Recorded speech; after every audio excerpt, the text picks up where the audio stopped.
I have great clients and I love meeting with them. And one of my teammates pointed out that a lot of them ask the same questions or make the same comments. And, I guess great minds think alike.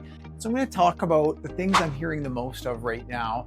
And number one is I've got a bad feeling about this market. I just got a bad feeling about this market. I would say that the best times to invest are when it feels the worst. April 8th of this year was a pretty good time to be investing. September 2022, we had the interest rate going up. People were telling me in September, I think it's going to be the Great Depression, interest rates. It didn't happen. It ended up being a great time to invest. March of 2020, during the pandemic, it looked like a ton of the population was going to pass away, and it ended up being a great time. So times it feels the worst to invest are probably the best time to get in. I also would say that if you've got cash and you're going to be investing, it's kind of like when you're looking for a house, you think the housing market's going to go down. You don't think, hey, things are going to keep on going up. And think that, or if you're buying a product or something like that, like, that's overpriced. And so the market's been overpriced since the beginning. There's been very few times, and those times that it has been a great deal, no one was investing. Everyone was running for the covers. So point number two is comment, why do you sell everything and wait for buy back in when it drops?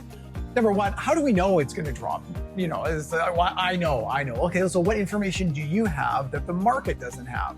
And everything in the market's fully priced in. And so what are you looking at that the market isn't? Over the past 50 years, and this is an interesting statistic, investing at a high produced a better result than investing in all other periods. What it means is basically your hands are going to get numb sitting on them, waiting for a great time to invest in the market. A couple strategies that hey, you got cash, average it into the market. If you got investments and you don't you're worried about it, slightly tilt the mix. Don't go down the highway and then slam on the brakes. And that's like going to cash. I just personally have never found going all into cash that ever has been a great strategy. It's never worked. I had people just before April saying, hey, we should get out. We should just wait.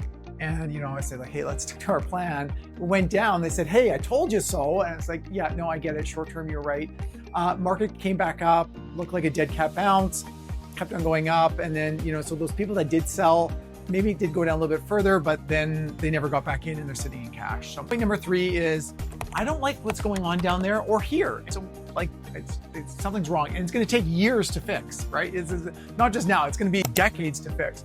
May I say, you don't like the politics of the person in charge. You don't like Donald Trump. You don't like Mark Carney. You don't like Trudeau. You don't like Harper.